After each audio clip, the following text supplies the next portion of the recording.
Hello and welcome. You're watching a brand new episode of ET Market Smart Talk, a show where we talk about market trends, investing yarn, as well as the techniques to become an effective investor or a trader.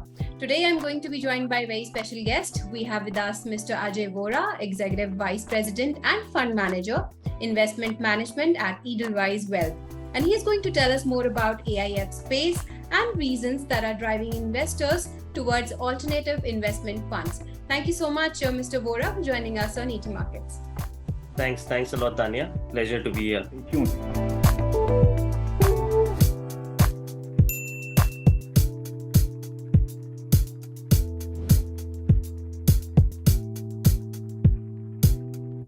Assets of alternative investment funds have nearly doubled in the last 2 years, as I think investors are now looking beyond traditional investment avenues for portfolio diversification and higher returns. So could you briefly explain us the difference between the AIF and mutual funds? Sure. Mutual fund, if by the name as it suggests, we can completely understand that it is actually a gateway for extremely retail kind of investors, right?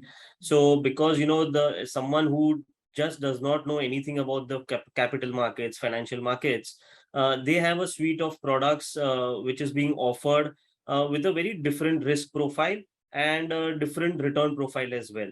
And therefore, if you look at it, mutual fund product offerings would be ranging anywhere from ETFs, then liquid funds, then balance funds, then the large cap funds, right? So it is a mix of everything, but it is generally a gateway for very retail investors who want to build their savings gradually. And therefore, their return expectation also is not that significant. Accordingly, if you see the mutual fund industry also is more or less on the equity side, structured in a way that they are more benchmark hugging. So that is what the whole mutual fund industry is all about.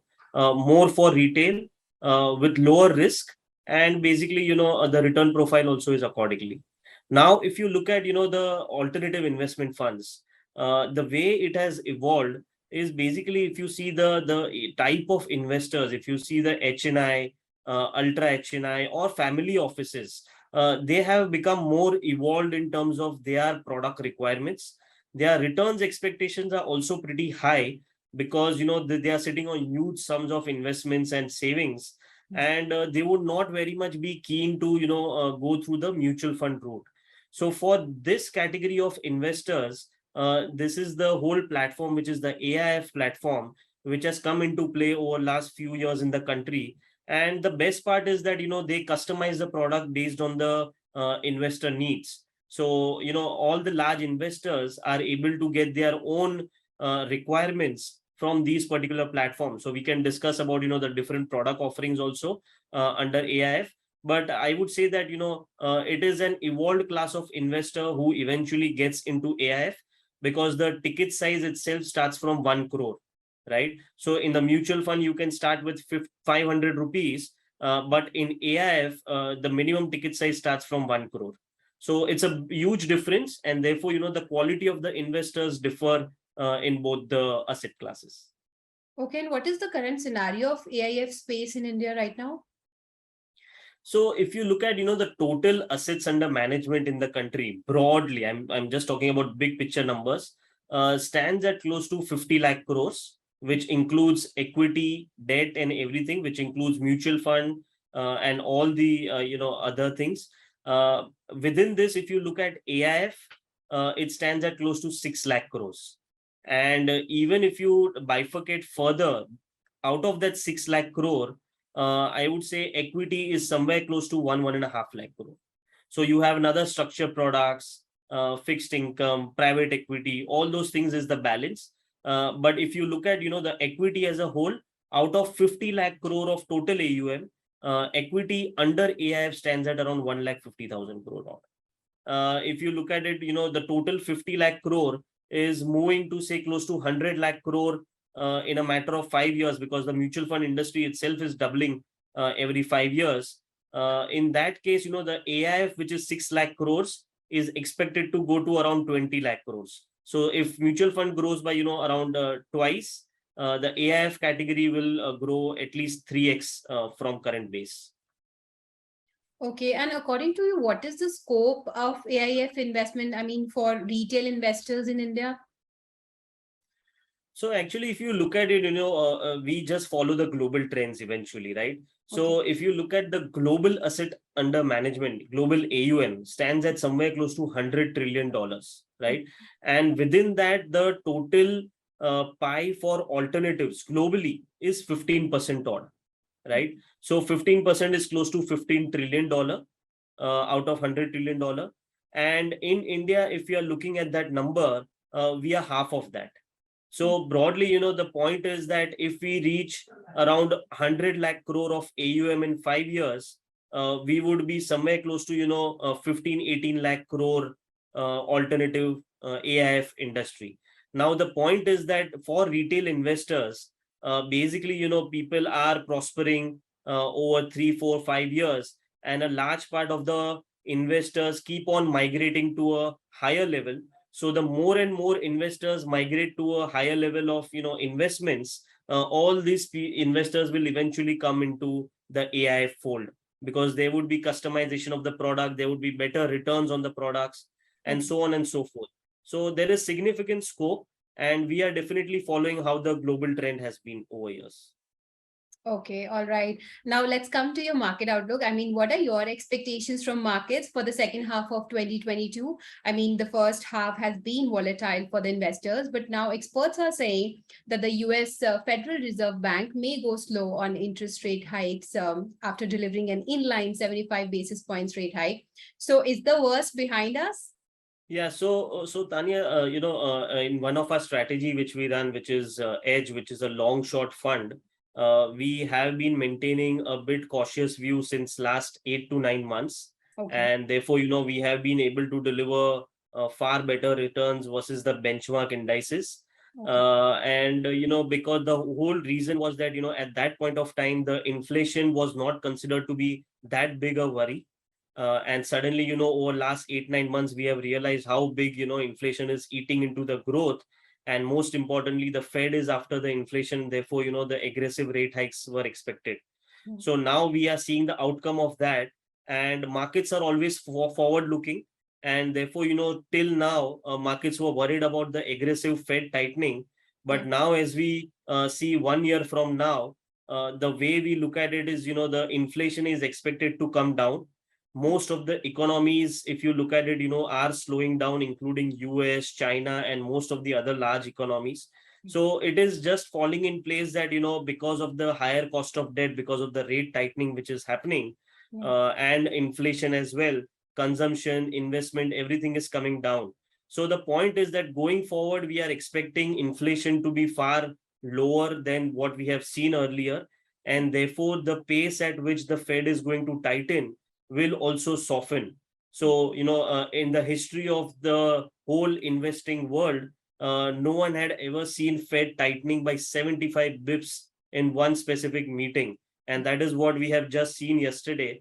So going forward, the whole thought process is that if the inflation is coming down, and obviously it will, because if you look at most of the base metal prices, the commodity prices, crude, agri prices, everything has come off by at least 20 to 30% in last 3 months, and we will start seeing the whole base effect playing out in the next 6 months. So the whole idea is that the fear of Fed tightening is behind us, and now we are coming to terms with normalized growth rate, because most of the economies were growing at much faster pace.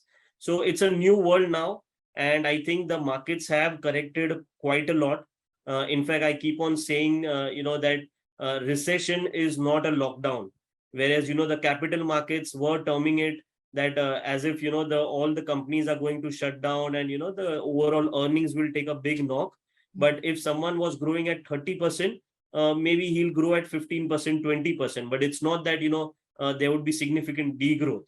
So the point is that it's a new world, and you have to assess all the companies in the new environment basis the current valuation, and wherever one is comfortable with the growth and valuation, I think that is where the opportunity lies for the investors. Okay, absolutely. And how are you picking stocks at this point in time? I mean, where do you see value in the markets right now? Any themes looking more attractive, especially after the recent correction? So honestly, we are more growth focused, Okay. and historically we have seen that India is a growth market, and that is how we also look for opportunities and themes. So I'll just give you an example. If you look at last 2 years, what worked in the Indian markets was IT sector and metals, mainly because of the high growth rate of these two sectors versus all other sectors, right? But considering now that the overall the tailwind for both the sector doesn't exist, you will have leadership coming in from other sectors where the growth rate will be far higher than the overall market. So if you look at the Nifty earnings growth, it can be anywhere from 10 to 15%. We always look for sectors and themes which can grow at twice that pace. So if the earnings growth of Nifty is 10%, we would be looking for sectors and companies which can grow at 20-25%. So in that case, we feel that the banking sector, although it has started moving over last 1 week or so, but we have been very positive on the overall banking sector since last 2-3 months. And the key reason is, if you look at the credit growth in the country, which was lagging at somewhere close to 5 to 6%, that has now moved to almost 14-15% for the system, and there would be private sector banks who will be growing at more than that. And therefore the growth as a theme is back into that particular sector. That is number one. Okay. Number two, if you see, whenever the interest rate rises in the early phase, most of the banks who are sitting on very high current account and saving account deposits, they tend to benefit a lot, because there the rate adjustment doesn't happen immediately, whereas the loans get repriced immediately. So they see a better, a sharp decent improvement in their margins. So that is on the margin. So one is growth is back, one is margins can improve. And secondly, if you look at last 6-7 years, most of the banks have gone through a major cleanup in terms of the asset quality. So both, so in terms of the credit cost, in terms of the slippages, both in terms of corporate as well as retail, all the banks have gone through a major cleanup. So going forward, we don't see the credit cost for the banking sector as a whole to increase sharply from here. And all these three factors put together, it can be a big profitability boost for the overall sector. So that is how we turn positive on this space. And I think all the quality companies within this space can do really well from here on for the next 1 to 3 year period. Okay, absolutely. And lastly, before we let you go, let's come to the ideal asset allocation strategy. I mean, if someone is planning to put, let's say, 10 lakh rupees right now, so which is the ideal medium according to you? So I think that, at least 10 to 15% to start with should be into alternatives, which is AIF, because, I strongly feel that, unless and until you don't experience that, and it has a wide suite of products to offer, because if you look at, alternatives, it satisfies, I think, four major needs of the investors. One is the yield issue. So, right now the yields are pretty low in the country, and AIF offers quite a few products which can offer you decent yields. One is the access issue. So it can give you access to all the unlisted companies also, which you will not get an access through the mutual fund route, right? So that is the second part. Third is the diversification which it offers. So diversification, I mean that, you can invest in overseas equities as well, which again, you will not get it through the mutual fund route. And lastly, I feel the volatility is a major issue for most of the investors, which again gets tackled with the AIF product offerings pretty well.